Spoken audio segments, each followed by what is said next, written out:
Look at that. That's not all black. That's got some glitter in it. That rear end is taking a beating. What? That side is completely broken. And yeah. That's unbelievable right there, isn't it? I just ripped it completely apart.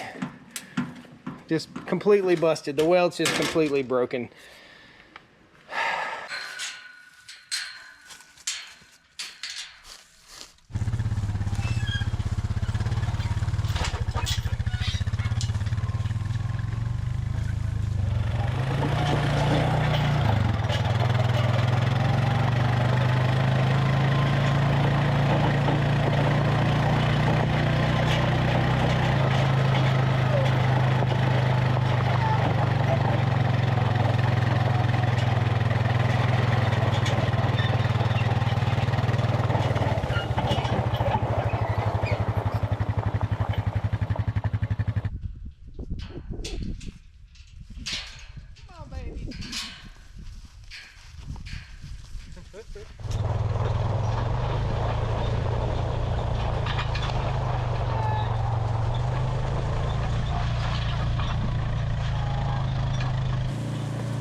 Hey there folks, welcome back to the Stoney Ridge Farm channel. Today is going to be fun. Today is going to be interesting. I've got two ATVs here, and if you guys don't know, I'm all about the Hondas. This is a Honda Bluebicon. I call it the Bluebicon. It's a Rubicon 2022 model, I do believe. We'll look at the VIN tag in a second. And this is a 2016 Honda Foreman 500. 520cc, 500cc. Dual clutch transmission. Push a button to shift the gears. Which one do I like the best? Well, currently I like to push the button. We've got a lot of stuff wrong with these four-wheelers. Every once in a while, we just got to kind of go through everything, make sure we're good to go. The Bluebicon is shifting really hard. Now, is this an oil change issue? Is there something in the gearing? I'm not too sure. I bought it used with very low hours. It seemed pretty suspicious when I bought it, and I think this thing was buried up in the mud at some point. Now, today, what we're going to be doing, we got to do a full service on this one. We've got a new rack, a brand new Kolpin rack. Let me show you this thing right here. This is a piece of garbage. This is junk right here. This is a Titan rack. That is a Titan rack, and I like this Titan rack. It's great. It's perfect. I don't really care too much for this. We're going to talk about all the accessories we've got going on here, but if you look, you can see this one broke a bunch of welds. So the weld broke there, the weld broke there, the weld is broken over here. And the only way this thing's holding on is by a couple of hose clamps. So this has to go. It's dumpster bait. I'm actually going to reach out to Titan and be like, hey man, this thing just fell apart. Now this is supposed to hold a certain amount of weight. I'll post it down there for you guys. And on the back here, I have a pretty cool rig. So this is from ATV, well, from Buyers. It's an ATV spreader. And inside here, I'll show you guys. It's just a simple spreader. Super cool, plugs into the power outlet right here on the Bluebicon.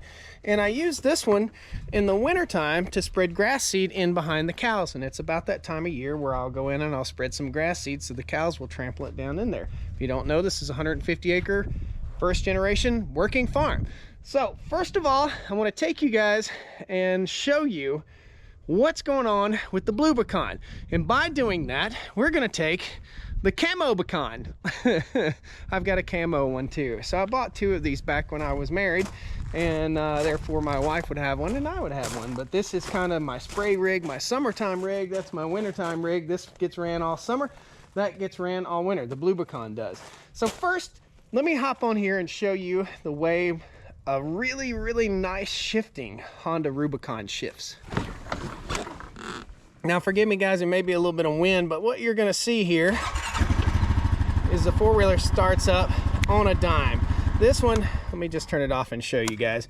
I bought this used also. Honda, hello. I have fully serviced this machine already. It has 232 miles on it. How many hours is that? 31 hours. So really, really cool. It's had its first service. And this one fires right up every single time. No problem. Starts on a dime, runs like a top, but still shifts a little punchy for me. Now, we got two options on these four-wheelers. This is auto, and this is ESP, excuse me. So we can shift it electronically with the arrows right here, or we can simply put it in auto. And that's why I bought it for my wife to have, because shifting gears and riding the four-wheeler was all new to her. So, be that as it may, let's go for a drive and I'll show you guys how this one shifts versus how the blue one shifts, and you'll understand why I'm scratching my head. All right, we're in automatic. We're just gonna shift up. Here's how you put it in reverse. Very simple. There's a little trigger right here. You just pull that trigger and now we're in reverse. So here we go. I like to keep this right there. Okay, up we go, and you're gonna hear it shift. There's a shift. There's a shift, and there's a shift. Did you guys see or feel how smooth that thing shifted? Really, really good. Here's the skid mark from the Bluebicon when I drove it up here. Whenever I shifted, it's like, ah. So you guys are gonna get to see that too. I just broke this four-wheeler out. Typically I run it all summer long, but I broke it out to show you guys what a properly shifting Rubicon shifts like. Man, I can't say enough about Honda quality when it comes to these Rubicons and to the Foreman, but I'm seriously considering trading the other one in because I just don't like the way it shifts. I honestly don't like the automatic transmission at all. I'm thinking about trading this one in too. Whenever you park one of these, always shift it to neutral, then turn it off. That's the proper way to care for your four-wheeler. I'm all about caring for my equipment. I want it to last a long, long time. And I don't want to give up on the Bluebicon because she is good looking, man. That is a good looking four-wheeler. I love this color. It's really awesome. There's only one other color that I really would like to have, and that's the green. So let's show you this guy. And I bought this one used also with about the same amount of hours on it. When we hit the key, you're gonna notice a difference. Nope, maybe not. Sometimes it's really hard to start. This time, started just fine. Shame on me, I have not serviced this four-wheeler since I bought it, and I should have. Shame on me. So here we go. We're gonna put this one in auto, just the same as the other one. No play in the steering, everything's good to go. It's a very nice machine. We're gonna shift it into reverse.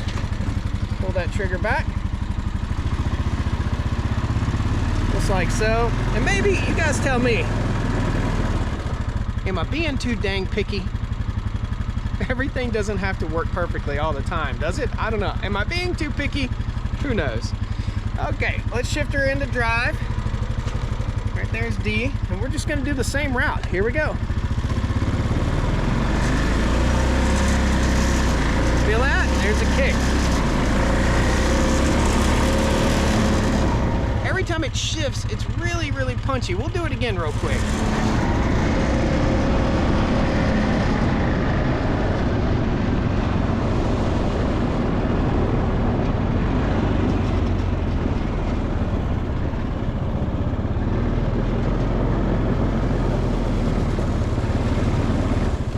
Okay, starting from 0. Here we go. Hard shift. Hard shift. Hard shift. It does not shift like that if I go. Like, this thing is made to go. And what I think is maybe somebody took it up to West Bygod, Virginia and buried it in the mud or something like that. I don't know, but today we're gonna scratch our heads a little bit more on it and see if we can get down to the bottom of it. It may just be a simple service, and I haven't serviced it. Shame on me, I haven't serviced it in the year that I've had it, but I don't know. Let's check the hours on this one too. Bam, there's that hard shift. There it is again.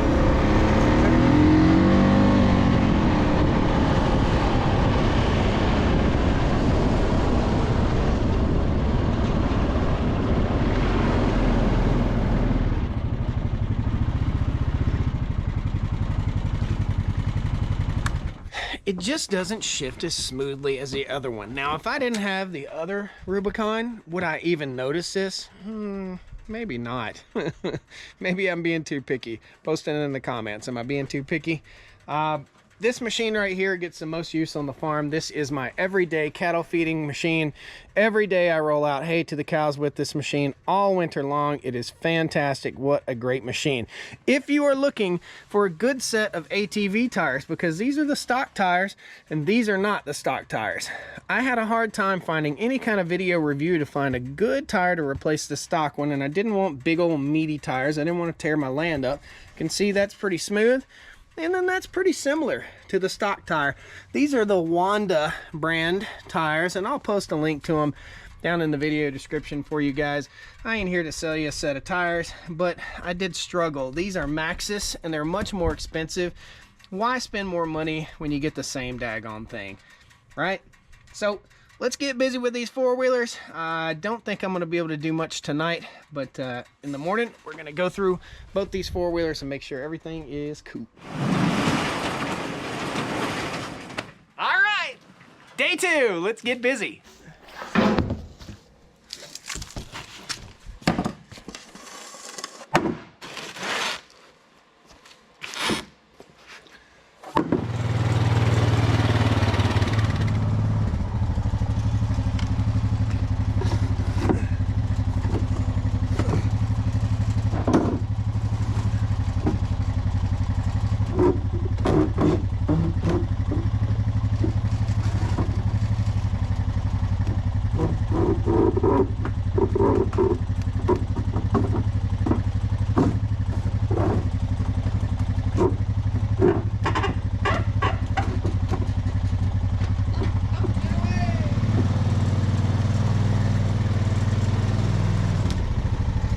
I keep a tub with all my parts for these ATVs. This is my Honda tub. Always need tub of towels. 4-stroke motorcycle oil for Honda for a wet clutch, and 75/90 gear oil. I also have a tub of 75/90 down there. We may just use the tub. These are what I used to buy. Now I just buy it by the 5-gallon bucket. It's easier to do it that way. First thing we gotta fix is this little part right here. Is it that little part? No? This little part, is it that one? We're gonna find out what little part in a second. I'll show you where it is. So my e-brake has not worked on this, or parking brake has not worked on this for quite some time. This piece right here comes apart a lot, and there's a little notch. You see that silver right there? That's where my brake is supposed to engage as I pull back right here, but it no longer has the tab to engage the brake. Over here in the tub, I do believe I have the correct part. I bought a bunch of these because I know they go bad, and here's one of them. I forget where the tab is, but it's on there, I promise you. So we'll go ahead and we'll check this guy out. I believe it goes in right there. Yep, there's the tab. So tell me if I'm wrong, but this is a bad design. That is the little tab right there. See that little notch right there? And this is that same little notch right there. So good notch and bad notch. There isn't much of a notch left, is it? It's not a very good design, and it wears out. These Hondas wear those out. That's just all it is to it. So I've got to take that apart real quick and reassemble that, put that piece back in place. So all I've got is a few screws here and a bolt that appears to be working its way out already.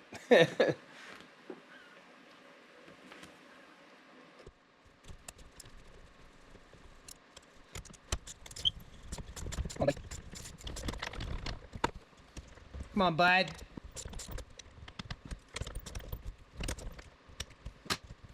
There you go.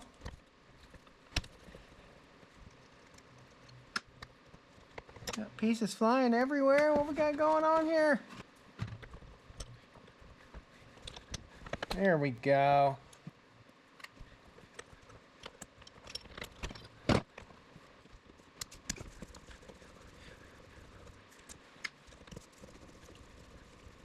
That's the old one, no catch, and that's the new one with the catch.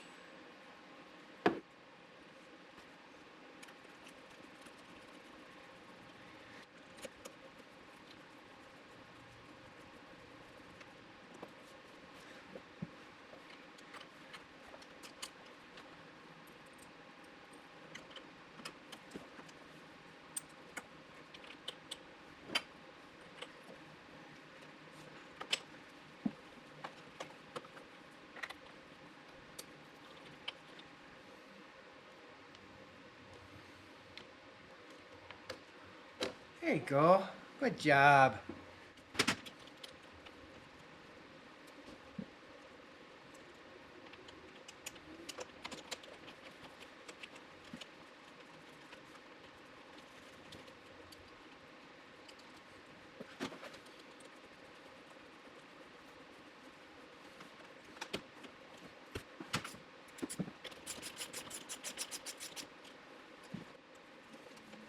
Snug the handlebar back down. Switch back in.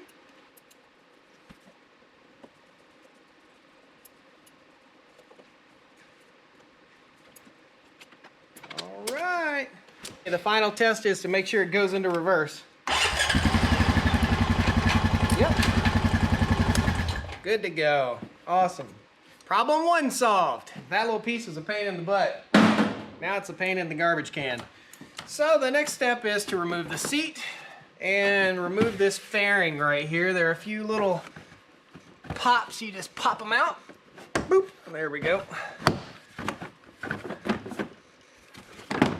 Perfect. Be careful doing this. You'll tear it up. A little visual inspection on everything, looking good, no biggie. Gotta pop the air filter out real quick and make sure it looks decent. 4 tabs. I could service the air filter, but I can look at it. Well, it's got some fuzzies on it. Still got plenty of oil. I don't really think we need to fool with the air filter today. I think we're good to go there. Next step, we're gonna go down here and loosen the oil filler and drain the oil out. Now, I was smart enough last time I did this to write 17 millimeter for the drain plug, and 3.2 quarts is how full I need to fill it.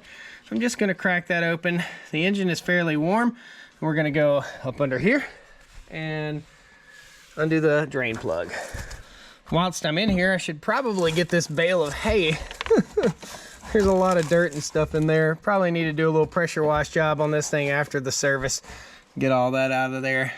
All right, underneath here, there's a easy hole to access right there that has the 17 millimeter.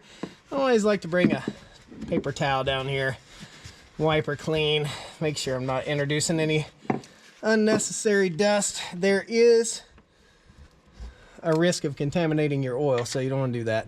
17 mil. Oh yeah. Whoop. There we go. Yeah, the oil doesn't look too bad. Doesn't smell too bad. While that drains, we're gonna go up here and get to the filter. So our oil filter is right here. Very simple. Wipe that guy down too. And guess what I wrote down? 8 millimeter nut for the filter. Wipe it off good. And then I'm gonna lay my rag underneath here because I know it's gonna leak.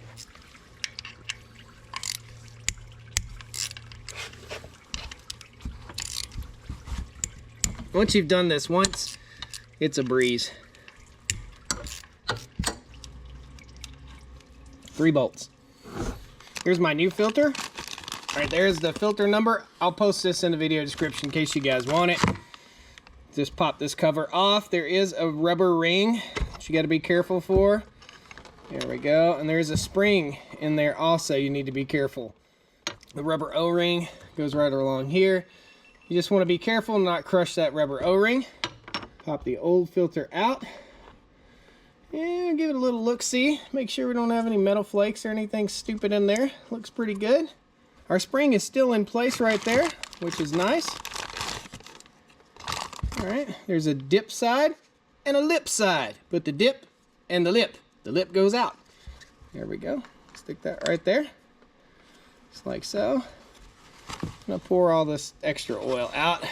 Kind of work a little bit into that seal. Pop the cover right back on.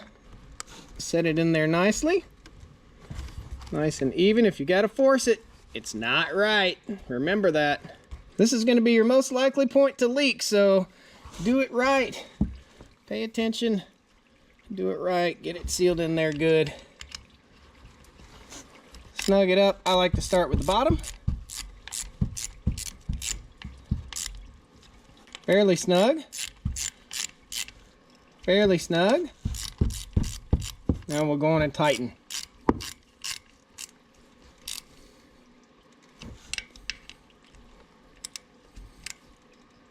Nice. Good to go. All right, you may or may not have noticed I put down some cardboard right here. I put down cardboard so I didn't get my shop floor all oily.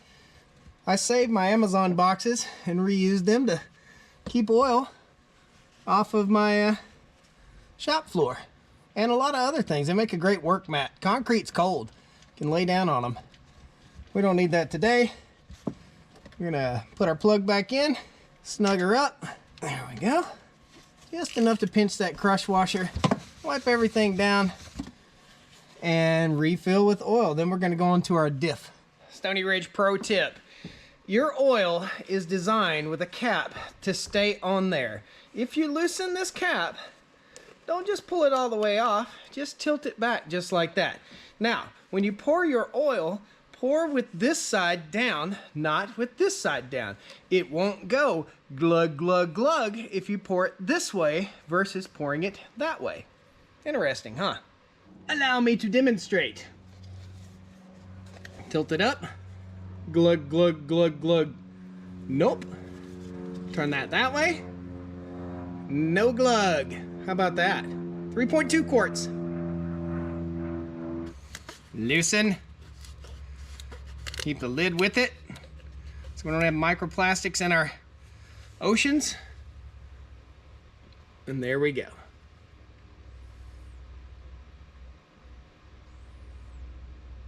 Now I buy oil by the case, and if I open one, I'm going to mark it so I know it's been opened, and that way I don't think I have a full one.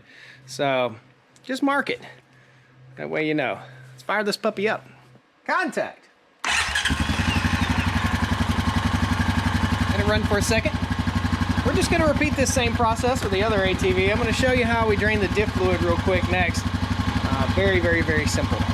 But there's a technique and you need to know it.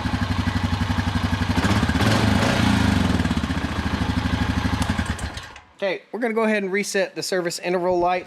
All I have to do is mash that button while it's turning the key on, and that should reset our service interval light.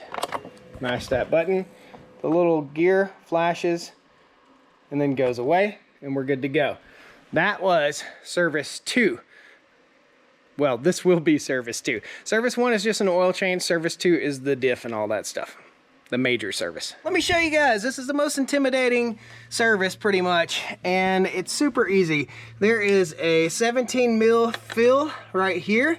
There is a 10 mil check right here, and underneath is another 10 mil drain right there, okay? Just that simple. But if you don't open your fill before you open your drain and it's stuck, you up a creek that poop goes down. You're up a poop creek, man. You don't want to do that. You want to make sure you can refill it. There's a lot of cow manure under here, speaking of poop. So there we go. Our fill loosened up just fine. So we're going to crack that loose. Then we're going to get our 10 mil and we're going to crack our second one, which is the check. Okay, that one cracked just fine. When I say cracked, it means it opened. If you don't know what that means. And the next is our drain. And it's just that simple. And this takes 80-90. I can smell stanky oil in this. Stanky, danky, stanky oil. And I also see a stick ready to rub a hole in a CV boot. So we'll put that up here. Because you don't want to be out in the boot and lose your boot. Right? Now, you could pay somebody to do this, probably cost you 200 bucks, or you can do it yourself in your own garage and probably cost you 40 bucks. I'd say I just do it myself. You can do it in the yard. Oh, that's a nasty. Ooh, yeah. Daddy needed to change that. These will get water in them. This smells like, it smells like cow poo. Let me get you a look at it. That's what it looks like. It looks a little nasty. I'm glad I changed it. We'll let it drain, and then we'll slip the plug back in. Yeah, a little milky. Most of these axles have a breather, and that breather will take in water sometimes, or humidity. So it's a good idea to stay on top of this, or you'll be replacing all sorts of stuff. That's why rear ends go in a four-wheeler, and that's expensive. Much more expensive than a little bit of oil. She's all drained out. It's not much in here. Snug it down finger tight. Wipe all the oil off your fingers.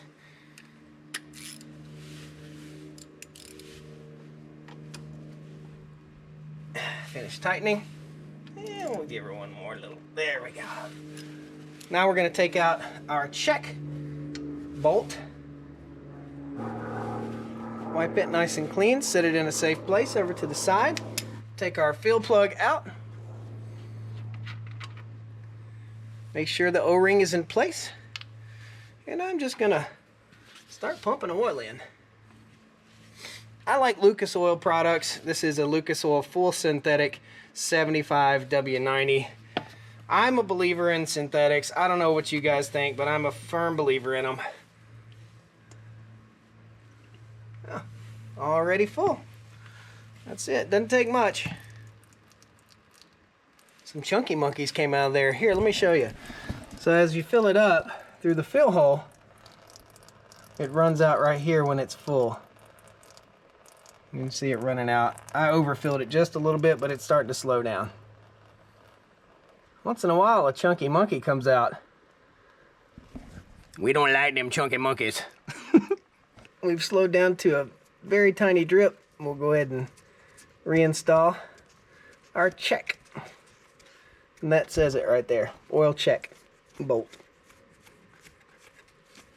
Snug your mama jammas down and we're gonna go up to the front. There we go. The front diff is a little bit different. The front diff has one 17 mil for filling and for checking. So we'll fill it up until it pours out of that 17 mil. Crack her loose here. I did this last time, so shouldn't be too awful tight. Try not to over tighten things, especially drain plugs. There we go.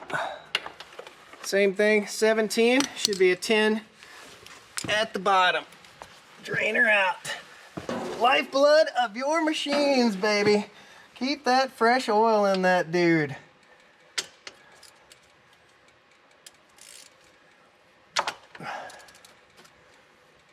There we go.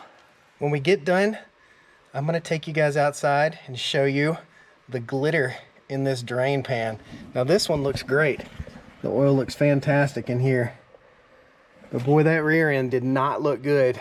It looked very glittery. When we pull the Bluebicon in here, I'm gonna go ahead and do the diff service first since I have all my wrenches and everything's just almost virtually exactly the same. Go back on there. Don't lose your crush washer.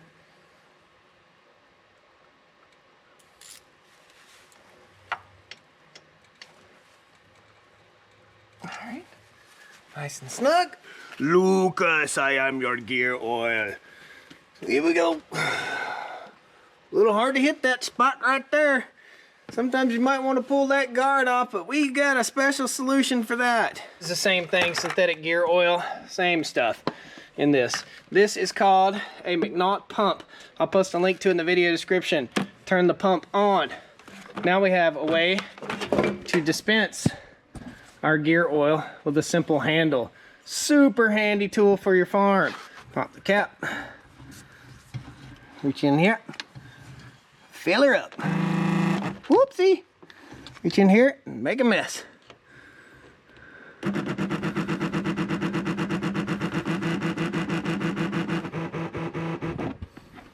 Okay. Good to go. Put my cap back on. My other cap back on. Gosh, I'm just gonna double check that one more time that I've got it all the way full, just to be on the safe side.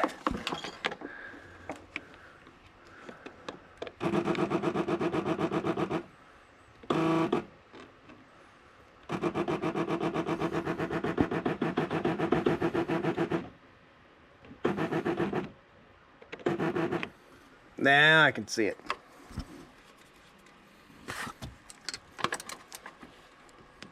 There we go, good to go.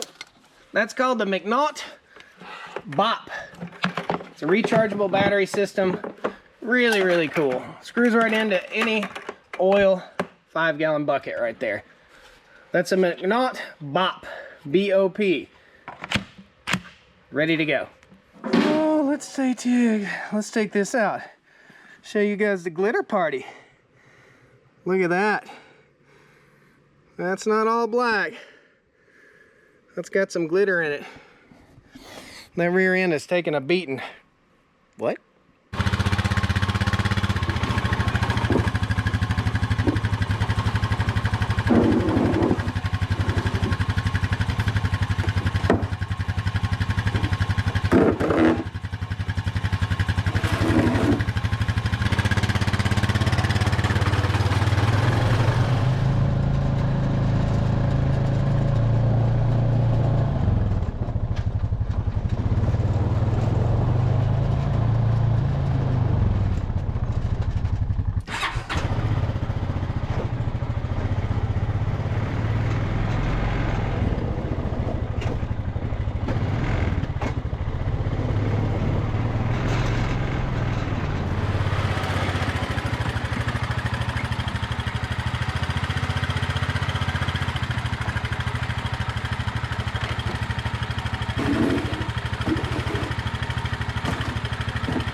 Remember yesterday I showed you this thing, it's falling apart here.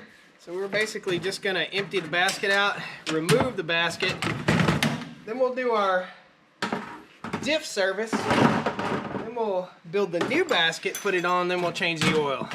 Lots of work to do here on this four-wheeler. Fingers crossed, guys. We're not gonna run you through the entire oil change process, but we will show you this cool new rack that we're putting on from Kolpin. And this is not sponsored, this is just what I'm doing today. Fingers crossed that changing the oil helps the shifting issue that I'm having with this machine. It's not that bad, but it's not that good.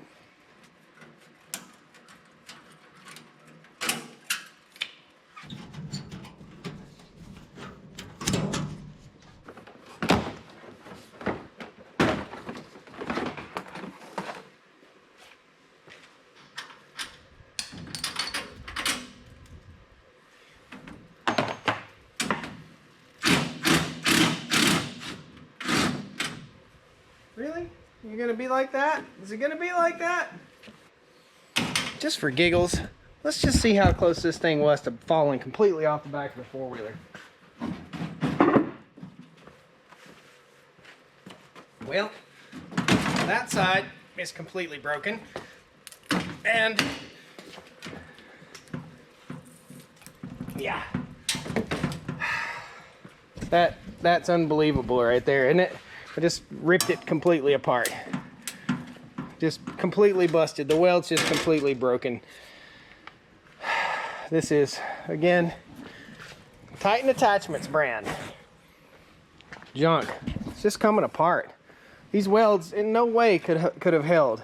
No way. Absolutely not. Look at that one. It's already busting loose. Junk. Nipex. Nipped it out.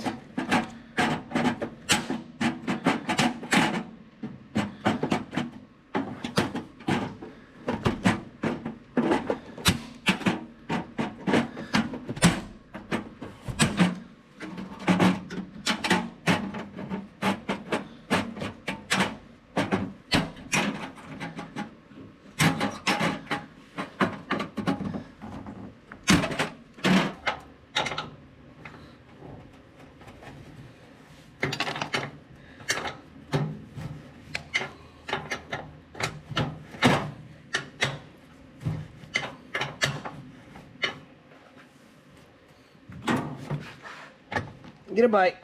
You can do it. Gah.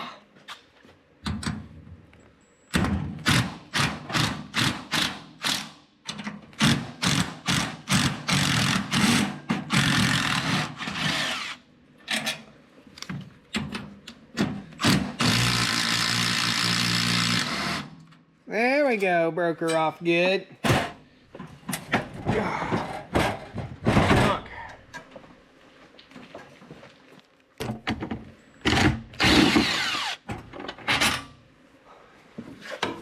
There you go, you piece of junk. Eh.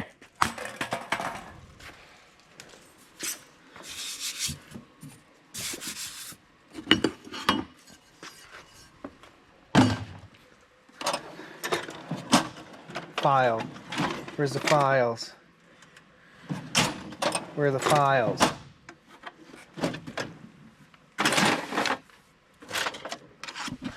Got some burrs on hers. Get them off with the old file there.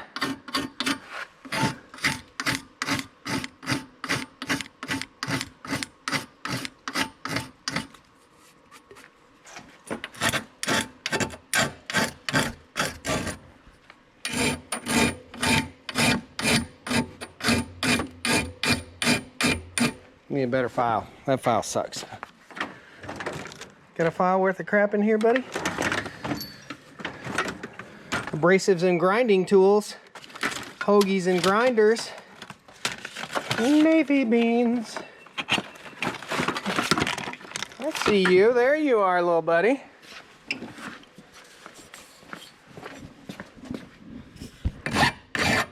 Yeah, that's what I'm talking about.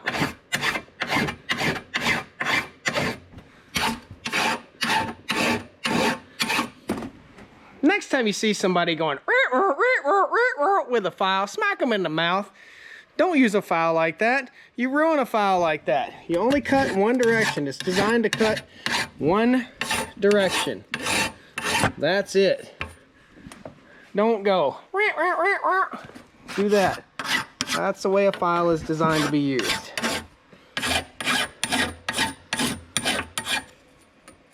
Then when they argue with you and they say, well, I've been using files like that since I was a little boy. Well, you've been using it wrong your whole life, bro.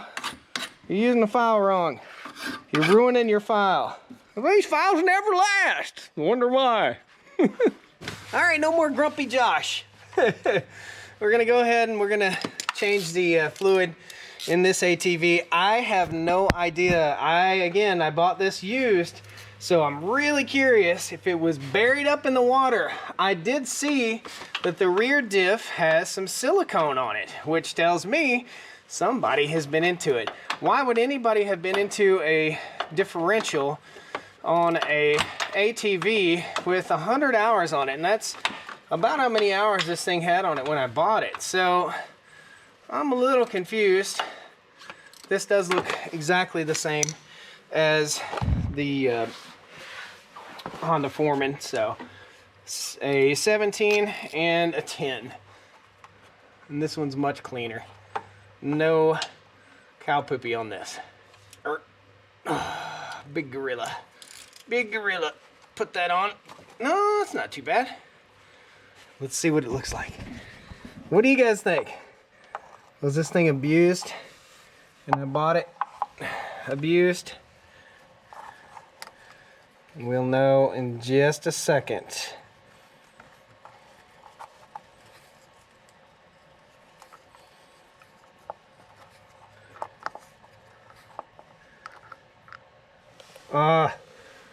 It's nasty.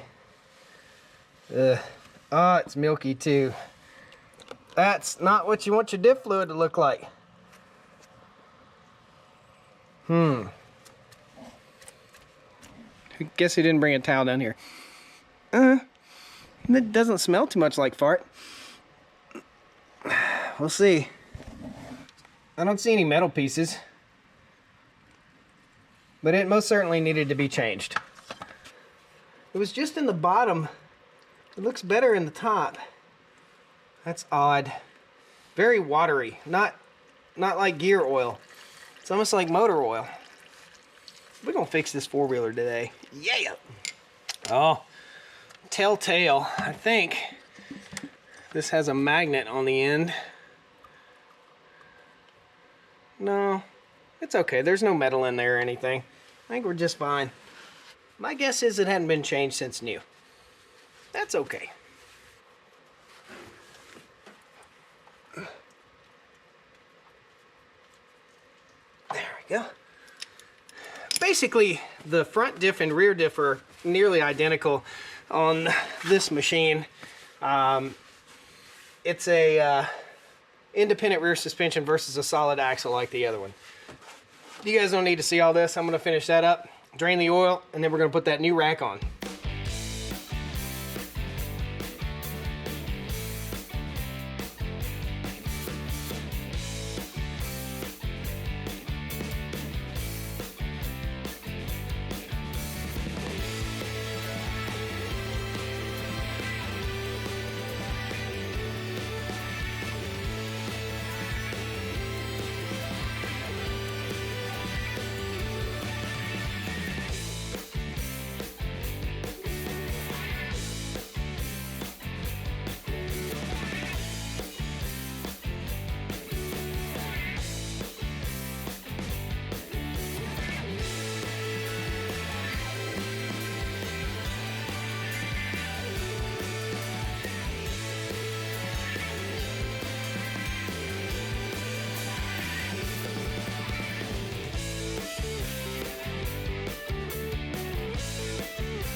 only thing to do here is hop on this machine, see if maybe I'm being too picky about the shifting. So let's fire it up. Contact. Seems to start a little better. Runs great. Can't complain there. We're gonna do the same test. We're gonna run all the way down the hill and come right back.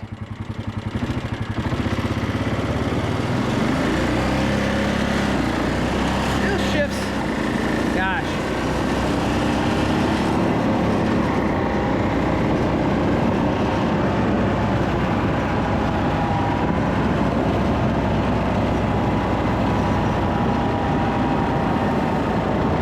Just like before, from a dead stop. It still shifts hard.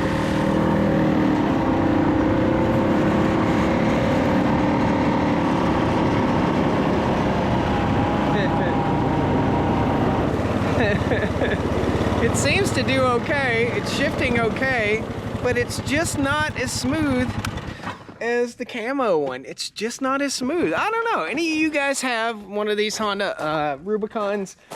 Tell me. Does yours shift bad? Does yours shift funny? Do some of them shift different than others? This one shifts just a little bit smoother than this one right here. That's all it is to it. Let me show you the rack that we put on the four-wheeler. It looks awesome. So the only complaint that I have about the Kolpin rack versus the Titan rack is that the Kolpin has these U-bolts, this U-bolt system right here, which in my opinion is not good. That's a tear a hole in a pair of jeans right there anytime. There needs to be a better system. I don't know what that better system might be. Again, this is the Kolpin brand. Both of these are made over in China. You know, it's hard to get away from it. If you guys know of a good American rack brand, let me know. Now I will reinstall the spreader right here. This is much more robust. So compared to the other one, you can see we've got tubular framing right here that's just much stronger. Look at the welds. We've got angle iron right here.